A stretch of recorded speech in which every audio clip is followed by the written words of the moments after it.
बिस्मिल्लाहिर्रहमानिर्रहीम। मैं हूँ राना गयास कमर जोया और आप देख रहे हैं गपशप विद रहीम। जैसा कि आपको मालूम है कि चूँकि सियासी जो मौसम है, जो सियासी टेम्परेचर है वो काफ़ी गर्म है। वैसे तो बहुत सर्दी पड़ रही है, लेकिन चूँकि मुल्क के अंदर जो सियासी टेम्परेचर है वो बहुत गर्म है, तो इस हवाले से मैंने कहा भी चलें थोड़ी सी आपको इन्फॉर्मेशन दे दूँ हल्का 138 के हवाले से। जैसा कि आपको मालूम है जनाब के जो PTI से बल्ले का निशान तो छीन लिया गया है। अब छीन लिया गया है, ये तो अदालती फैसला है, उसको बारे में तो जो वकला हज़रात हैं वो बेहतर आपको बता सकते हैं। लेकिन मैं आप कुछ सवाल जो हमारा हल्का है 138 और जिसके जनाब जो PP 187 और 188 के बारे में मैं आपको बताऊंगा कि यहाँ पे क्या सूरत हाल चल रही है। जिस तरह के यहाँ पे जनाब जो MN की जो उम्मीदवार हैं साबका MN मियाँ मोइन खां भट्टू साहब और जो उनकी जो PP 187 पे जो हमारा जो मंडी अहमदाबाद और बसीरपुर का जो इलाका है, यहाँ पे जनाब जो समझे कि पिछले 2 दफ़ा मुसलसल MP बनने वाले चौधरी इफ्तिखार हुसैन चच्चर साहब हैं, उनके मद्दे मुकाबल जनाब जो PTI की जो टिकट है वो मियाँ फयाज कासिम भट्टू साहब को दी गई है और जो MN की जो टिकट है वो जनाब मार अरशद को दी गई है जनाब MN के लिए उम्मीदवार के लिए। और दूसरी तरफ तमीर वतन ग्रुप भी है मियाँ मंजूर अहमद खां भट्टू साहब, उनके साहबजादे उनकी साहबजादी वो आपको बेहतर जानते हैं। तो दूसरी तरफ आप देख सकते हैं जनाब के जो मियाँ गुलाम रसूल भट्टू साहब हैं, उन्होंने जनाब जो क्रेन के लिए अपने आप को नॉमिनेट कर दिया गया है, तो उनका भी अनाउंसमेंट हो चुकी है। तो यहाँ पे काफ़ी सियासी गर्मा गर्मी है। लेकिन साथ ही आपने देखा 2 दिन पहले जनाब के जो बल्ले का निशान सुप्रीम कोर्ट ने ख़त्म कर दिया। इलेक्शन कमीशन की जो दरख्वास्त जो इंटर पार्टी जो इलेक्शन था उसको कल आदम करार देते हुए बल्ले का निशान ख़त्म कर दिया गया। लेकिन अब यहाँ पे ये देखना होगा इलेक्शन कमीशन ने मुख्तलिफ जो निशान है अलाट किए हैं, तो अब ये देखना होगा कि क्या PTI के निशान के बगैर अब यूँ समझें कि आज़ाद की सीट क्या हो सकती है। अब देखना ये होगा कि क्या अब जिस तरह आप देख सकते हैं कि मियाँ फयाज कासिम को नॉमिनेट तो कर दिया गया, अब उनके पास निशान जो मर्जी हो, आपको पता है कि क्या वो इमरान खान के ही सिपाही हैं, इस तरह अरशद मार साहब भी हैं। लेकिन अब ये देखना होगा कि 137 पे सैयद रज़ा अली गिलानी साहब हैं बतौर MN के तौर पर, लेकिन क्या जो 138 के ऊपर जो PP 187 है वहाँ पे क्या मोहम्मद अली गिलानी साहब आते हैं या सैयद अफजाल शाह आते हैं?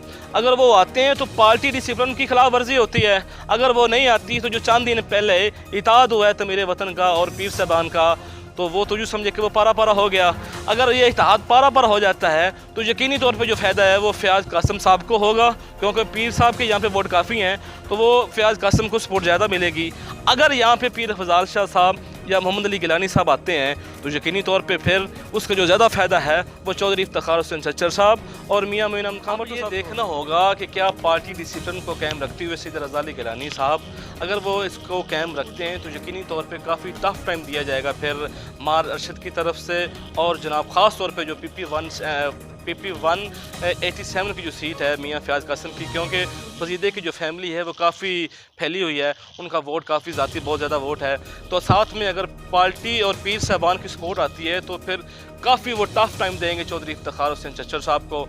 और इसी तरह अगर वो सपोर्ट करते हैं अरशद महार को तो काफ़ी नुकसान होगा तमीर वतन ग्रुप के MN को और वो काफ़ी टफ टाइम दे सकते हैं, क्योंकि जो महार बिरादरी है उनके भी आपको पता है कि काफ़ी पूरी दरिया की जो पट्टी है, काफ़ी 7-8 पिंड उनके जो गांव हैं, तो वो काफ़ी वसी बिरादरी है, उनका भी एक ज़ाती वोट है। और साथ में अगर पार्टी का वोट मिलता है उनको तो यकीनी तौर पे वो मियाँ मोइन खां भट्टू साहब को भी टफ टाइम दे सकते हैं। लेकिन इसका जो फैसला है वो 8 फरवरी को होना है।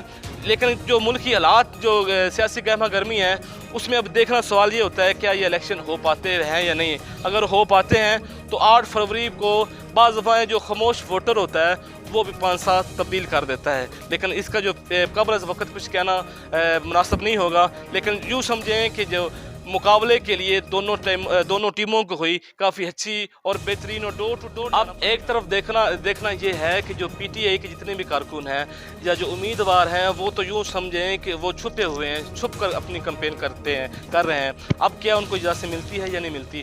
तो एक तरफ जो मियाँ मोइन साहब और चौधरी इफ्तिखार साहब हैं वो शमूलियती प्रोग्राम से जा रहे हैं जनाब मुख्तलिफ डेरों पर। यही तर्ज अमल 2018 के जो इलेक्शन था मियाँ मंजूर खां भट्टू साहब था कि वो हर गाँव के डेरे में जाते। लेकिन देखना ये है कि जो रिज़ल्ट उन्होंने देखा था कि डेरों के अंदर वोट नहीं बल्कि जो वोट है, जिस तरह एक सादा सी मशहूर मिसाल है कि काटन में वोट नहीं है बल्कि गरीब के पास वोट है। तो बाकी इनको शमूलियती प्रोग्राम का फ़ायदा होता है या नहीं होता, या फिर आम आवाम ये फैसला करेगी कि 2024 का विनर राना गयास कमर जोया को की इजाज़त। लेकिन हाँ, भूलिएगा मत, इस चैनल को भी सब्सक्राइब कीजिएगा और इस प्रोग्राम को भी शेयर ज़रूर कीजिएगा और अपनी कीमती राय का इज़हार भी ज़रूर कीजिएगा। बहुत शुक्रिया। अल्लाह ने के बाद।